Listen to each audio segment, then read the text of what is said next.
গ্রামের নাম চণ্ডীপুর। সেই গ্রামে ছিল দুইটি দুষ্টু ছেলে, নাম রাজা ও মানিক। তারা গ্রামে সারাদিন দুষ্টুমি করত।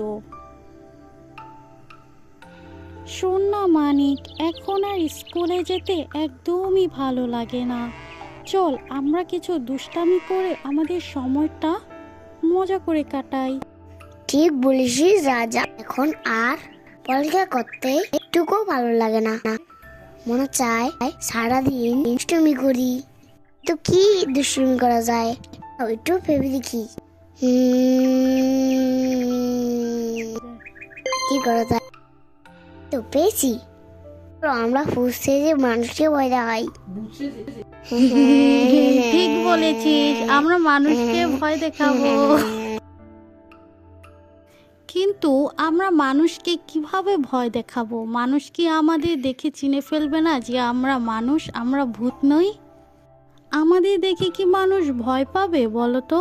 তুই তা নিয়ে ভাবিস না, শুধু আমার সাথে ওই পুরনো বাড়িতে যা, তাহলেই হবে।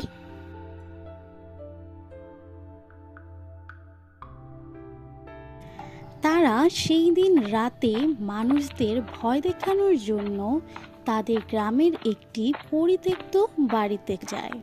সবাই বলে এ বাড়িতে নাকি ভূত থাকে, কিন্তু আমি এটা বিশ্বাস করি না, কারণ আমি এখানে কোনো ভূত দেখিনি। ঠিক বলেছিস মানিক, আমিও এটা বিশ্বাস করি না যে এই বাড়িতে ভূত থাকে, কিন্তু গ্রামের মানুষ এটা বিশ্বাস করে। হ্যাঁ, এই জন্যই তাদের খুব সহজেই ভয় দেখানো যাবে। এই বলে তারা দুইজন সেখানে হাসতে থাকে। তারপর তারা মানুষদের ভয় দেখানোর জন্য একটি গাছের উপর উঠে বসে।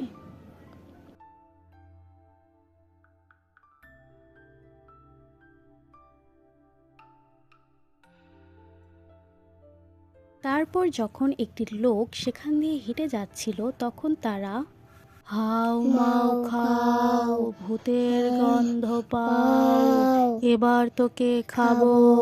ওরে বাবা রে, বাঁচাও আমাকে, ভূত আমাকে খেয়ে ফেললো রে, বাঁচাও বাঁচাও।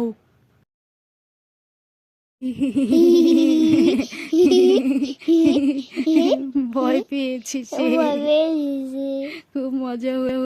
তারপর দিন সকালে সেই লোকটি সবাইকে ডেকে বলতে থাকে, আছো কোথায়, তাড়াতাড়ি সবাই আসো, শুনে যাও কি হয়েছে। কি রে গোপাল, তোর আবার কি হলো? সকাল সকাল এমন চিৎকার চেঁচামেচি করছিস কেন? তুই কি হয়েছে? কাল আমি যখন ওই পুরনো বাড়ির সামনে দিয়ে কাজ করে রাতে বাসায় ফিরছিলাম, হঠাৎ আমার সাথে এক অদ্ভুত ঘটনা ঘটল। কেউ আমাকে ডেকে বলল যে হাউ মাউ খাও, এবার আয়, আমি তোর রক্ত খাবো। আমার মনে হয় সেই পুরনো রাক্ষস আবার ফিরে এসেছে। এবার আমাদের কি হবে বলো? কি করব আমরা এবার? কি বলছিস রে গোপাল? এমন হলে আমাদের গ্রামের কি হবে? আবারও দেখি ভূতের উৎপাত শুরু হয়ে। এবার বুঝি আমাদের গ্রামটা আর রক্ষে পাবে না এই রাক্ষসের হাত থেকে। গ্রামটার এবার কি হবে? কি হবে? এই বলে তারা যার যার বাসায় চলে যায়। পুরো গ্রামে এই নিয়ে তোলপাড় শুরু হয়ে যায়। গ্রামের সবাই যেন ভয়ে কেউই বাসা থেকে বের হচ্ছিল না। সবাই বলা বলি বলতে থাকে, কি হবে এবার গ্রামটার? কেউ তো কাজ করতেও ভয় পাচ্ছিল, ওই গ্রামের রাস্তা দিয়েও কেউ যেত না। একদিন আবারও সেই বাড়িতে যায় ভয় দেখানোর জন্য মানুষদের। এইবার ঘটে এক অদ্ভুত ঘটনা। সেখানে যাওয়ার পর হঠাৎ একটি ডাইনি বুড়ি সেখানে উপস্থিত হয়। সে বলতে থাকে, এবার তোদের পেয়েছি, তোদের এবার খাবো, তোদের রক্ত মাংস খাবো। তোরা খুবই দুষ্টু ছিলি, তোরা গ্রামের সাধারণ মানুষদের ভয় দেখিয়ে তাদের কাজে বিভ্রান্তি ঘটাচ্ছিস, তোদের খেয়ে ফেলবো। কারণ তোরা দুষ্ট। তোরা খুবই দুষ্ট ছেলে।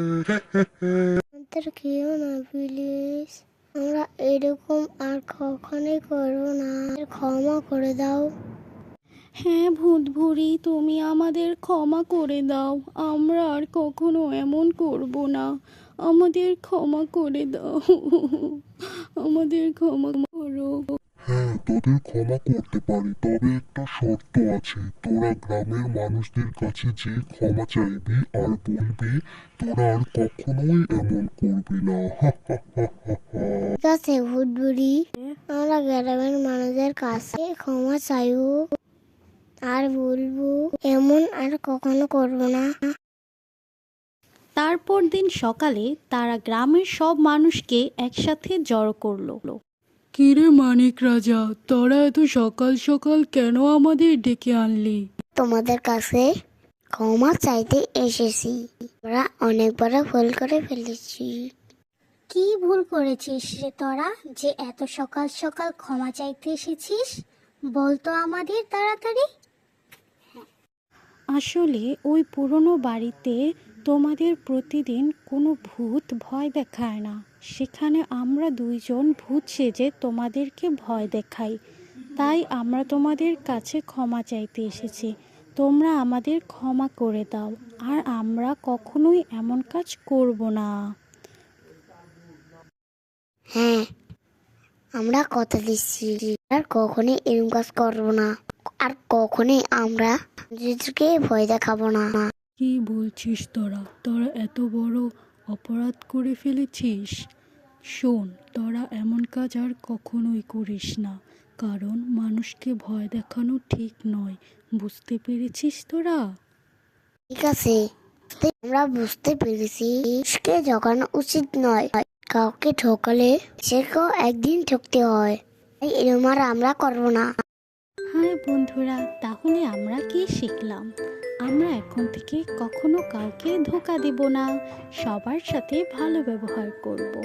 আর তোমাদের যদি এই গল্পটি ভালো লেগে থাকে তাহলে একটি লাইক, কমেন্ট ও সাবস্ক্রাইব করে যাও।